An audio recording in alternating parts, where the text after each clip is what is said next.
Reproduction in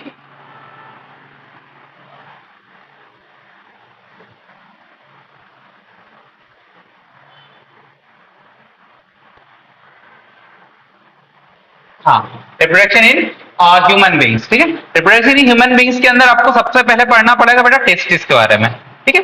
जो ध्यान सुनेगा बहुत इजी चीज है, 2 मिनट में याद हो जाएगी, ठीक है। मेल के अंदर 2 जोड़ी टेस्टिस पाई जाती है, ठीक है, 2 टेस्टिस पाई जाती है, 1 जोड़ी टेस्टिस पाई जाती है, जिसके शेप साइज से मतलब 2 से 3 सेंटीमीटर लेंथ होती है इसकी, ठीक है। इस टेस्टिस के अंदर कुछ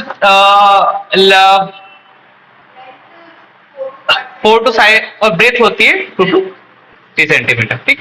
इस टेस्टिस के अंदर कुछ ऐसे लोब्यूल्स बने होते हैं ना, इस टाइप के लोब्यूल्स बने होते हैं, कॉलम बने होते हैं, इसको बोलते हैं टेस्टिकुलर लोब्यूल्स, ठीक है। इसको बोलते हैं टेस्टिकुलर लोब्यूल, जिसके अंदर स्पर्म का प्रोडक्शन होता है, स्पर्म बनते हैं यहाँ पे इस टेस्टिकुलर लोब्यूल्स के अंदर, ठीक है।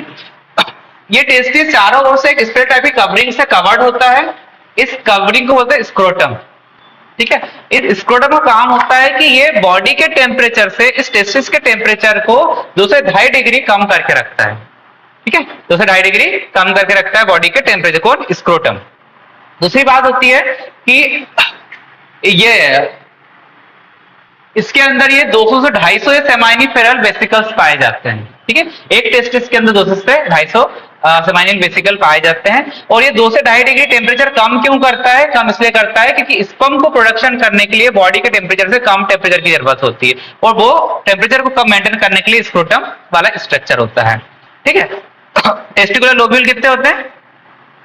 250, ठीक है। इसके बाद इस टेस्टिस के अंदर सेमानिफेरस ट्यूब्यूल्स, यहाँ पे जो ट्यूब्यूल है ये लाइन है, इसको बोले सेमेनिफेरस ट्यूब्यूल्स। ये सेमेनिफेरस ट्यूब्यूल्स जो होती है, यहाँ पे 2 टाइप की सेल पाई जाती है, एक होता है लीडिंग सेल और दूसरा होता है मेल जर्म सेल, ठीक है। पहला होता है लीडिंग सेल, लीडिंग सेल और जिसको भी बोलते हैं मेल जर्म सेल, और दूसरी होती है सर्टोरी सेल, ठीक है। Leading cell, male germ cell या स्पर्मेटोगोनिया, ठीक है, और दूसरी सेल का नाम होता है सर्टोरी सेल। जो मेल जर्म सेल होती है वो आगे जाके स्पर्म को बनाती है, जर्म मतलब जर्मिनेट करना, तो वही मेल जर्म सेल आगे जाके स्पर्म को बनाएगी, और जो सर्टोरी सेल होती है, सर्टोरी सेल क्या करेगी? उसको नरिशमेंट देगी, पोषण देगी, न्यूट्रिशन देगी, ठीक है। उसके बाद टेस्टिस के अंदर एक और सेल होती है, इसको बोलते हैं इंटरस्टिस सेल या लीडिंग सेल, जो आगे जाके एक हार्मोन निकालती है, इस हार्मोन का नाम है एंड्रोजन हार्मोन। क्या हार्मोन? एंड्रोजन हार्मोन, ठीक है। जो क्या करता है क्या करता है? सेकेंडरी सेक्सुअल कैरेक्टर डेवलप करता है मेल के अंदर, ठीक है, और स्पर्मेटोजेनेसिस में मदद करता है करवाने में। अभी हमने क्या पढ़ा कि भाई स्क्रोटम होता है जो बॉडी टेम्परेचर को 2 से 2.5 डिग्री कम करता है, इसके अंदर 2 से 400-500 और 250 से 300 क्या होते हैं? टेस्टिकुलर लोब्यूल्स होते हैं। टेस्टिकुलर लोब्यूल्स के अंदर कुछ कुंडलियां होती है, इसको बोलते क्या बोलते हैं? Seminal vesicles. सेमाइनल वेसिकल्स के अंदर इसके अंदर कुछ ट्यूब सेमानिफेरस ट्यूब्यूल्स है। इन सेमानिफेरस ट्यूब्यूल्स में 2 टाइप के सेल होते हैं। कौन कौन से? मेल जर्म सेल, और दूसरी सेल का नाम क्या था? Leading cell. अभी साइड करो, ठीक है। मेल जर्म सेल और दूसरी सेल का नाम था स्पर्मेटोगोनिया सेल, ठीक है, सॉरी सर्टोरी सेल, ठीक है। मेल जर्म सेल, स्पर्मेटोगोनिया और मेल जर्म सेल सेम है, तो सेल का नाम है सर्टोरी सेल। तो मेल जर्म सेल या स्पर्मेटोगोनिया ये दोनों क्या बनाएंगे? स्पर्म को बनाएंगे, और जो सर्टोरी सेल होगी वो क्या करेगी? उसको नरिशमेंट देगी। इसके अलावा यहाँ पर एक और सेल पाई जाती है, उस सेल का नाम होता है लीडिंग सेल। ये लीडिंग सेल का काम होता है कि भाई जब स्पर्म बनेगा तो उस टाइम पर एक हार्मोन रिलीज करेगा, उसका नाम होता है एंड्रोजन हार्मोन, जिसको बोलते हैं male sex hormone, androgen hormone. जो मेल के अंदर सेकेंडरी सेक्सुअल, मेल के अंदर 10-12 साल के अंदर चेंजेस आते हैं उसको मेंटेन करके रखता है। कौन? लीडिंग सेल से निकलने वाला हार्मोन कौन सा? एंड्रोजन हार्मोन, ठीक है। उसके बाद और कुछ अलग अलग स्ट्रक्चर जैसे कि वसा रेटेटेस्टिक, वसा एफ्रेंशिया, वसा डिफरेंशिया, ये सभी इसके पार्ट होते हैं। ये वसा एफ्रेंशिया, वसा डिफरेंशिया क्या होते हैं? ये जो ट्यूब्यूल्स होती है आगे जाके जब पेनिस के अंदर जाके मिलती है तो उसके स्ट्रक्चर में यहाँ पे कुछ रास्ते हैं, इसको बोलते हैं वसा एफ्रेंशिया, वसा डिफरेंशिया, एपिडाइडेमिस, ठीक है। इनके पार्ट के नाम होते हैं, इस बारे में हमको ज्यादा नहीं देखना।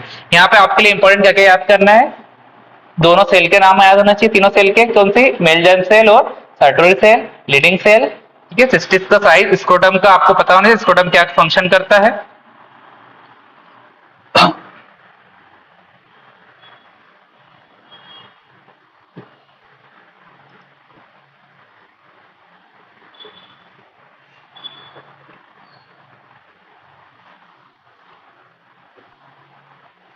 ठीक है, ये ऐसी सेल होती है हमारी जो स्पर्मेटोगोनिया की सेल अंदर से।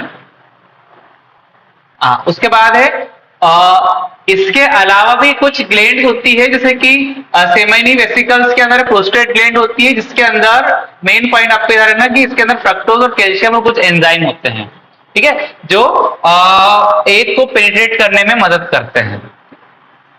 यहां तक ध्यान रखना। उसके बाद female reproductive system. Female reproductive system के अंदर आपको अंदर सबसे पहले बोर्ड पे ध्यान दीजिएगा बेटा, यहाँ पर ये दो जेडी फिंगर लाइक प्रोजेक्शन देखने को मिलते हैं, इसको बोलते हैं फेलोपियन ट्यूब, ठीक है, ये है फेलोपियन ट्यूब। और ये जो पार्ट होता है इसमें ऊपर वाला पार्ट, ये 3 पार्ट में डिवाइड होते हैं, अंदर वाली एंडोडर्म, मायोमेट्री, एंडोमेट्रियम, मायोमेट्रियम और पेरीमेट्रियम, 3 लेयर की बनी होती है यूट्रस की लाइनिंग, ठीक है। यूट्रस का सबसे बाहर वाला हिस्सा वेजाइना कहलाता है, उसके अंदर सर्विक्स कहलाती है, ठीक है। इस फेलोपियन ट्यूब के आगे फिंगर लाइक प्रोजेक्शन होता है, इसको बोलते हैं फिम्ब्री, ठीक है, जो एग को पकड़ के रखता है, होल्ड करके रखता है। इस फिम्ब्री के आगे यहाँ पर एक कुछ ओवरीज होती है, ओवरीज के अंदर एग बनते हैं हर मंथ, और ये फिंगर लाइक प्रोजेक्शन इसको बोलते हैं फेलोपियन ट्यूब, ठीक। फेलोपियन ट्यूब के 3 पार्ट होते हैं बेटा, इस्थमस, एम्पुला और इनफंडिबुलम। इस्थमस, एम्पुला और इनफंडिबुलम। जब मेल और फीमेल गैमीट आपस में मिलते हैं, मेल और फीमेल आपस में मिलते हैं, फर्टिलाइजेशन होता है, उस टाइम से यहाँ से स्पर्म एंट्री करता है इस पार्ट से। स्पर्म एंट्री करने के बाद यहाँ पर वेट करता है, इस पार्ट को क्या बोला है, इस्थमस। इस्थमस वाले पार्ट में वेट करता है किसका, यहाँ से आता है ओवम, उस ओवम का। और इस्थमस वाले पार्ट में स्पर्म और ओवम आपस में मिलते हैं और फर्टिलाइजेशन होता है, ठीक है। कौन सा, अब क्वेश्चन ये आता है किस फेलोपियन ट्यूब पे किस पार्ट में फर्टिलाइजेशन होता है, तो किस पार्ट में होता है, किसमें, हाँ, एम्पुला वाले पार्ट में, यहाँ पर इस्थमस के थोड़ा आगे फर्टिलाइजेशन होता है, क्लियर। उसके बाद आगे जाके बात करते हैं,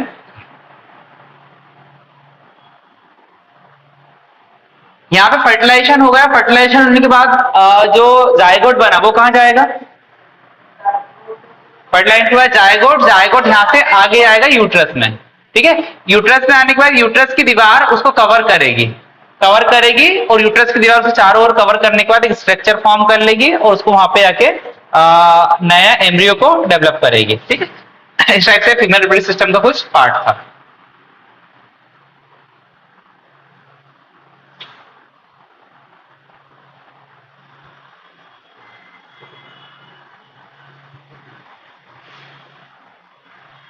ये स्पर्म का स्ट्रक्चर भी ध्यान रखना आपको। स्पर्म का स्ट्रक्चर 3 पार्ट में डिवाइड होता है, हेड, नेक और टेल, ठीक है। हेड सबसे ऊपर वाला पोर्शन होता है, बीच वाला नेक होता है, सबसे बीच वाला टेल होता है। इस हेड के अंदर हेड के ऊपर एक चारों ओर एक मेम्ब्रेन पाई जाती है, इस मेम्ब्रेन का नाम है प्लाज्मा मेम्ब्रेन। इस प्लाज्मा मेम्ब्रेन का इसके नीचे जो स्ट्रक्चर है उसको बोलते हैं एक्रोसोम, ठीक है। इस एक्रोसोम के अंदर एक एंजाइम होता है, इस एंजाइम का नाम है हाइड्रोलिटिक एंजाइम। क्या नाम है, हाइड्रोलिटिक एंजाइम। हाइड्रोलिटिक एंजाइम क्या करता है, ये जब ओवम के अंदर इसको एंट्री करना होता है तो ओवम की दीवार को तोड़ने का काम करता है हाइड्रोलिटिक एंजाइम, हाँ, जो ना पेलुसिडा को तोड़ता है। उसके बाद इसके अंदर आगे एक इस वाले स्ट्रक्चर में मिडिल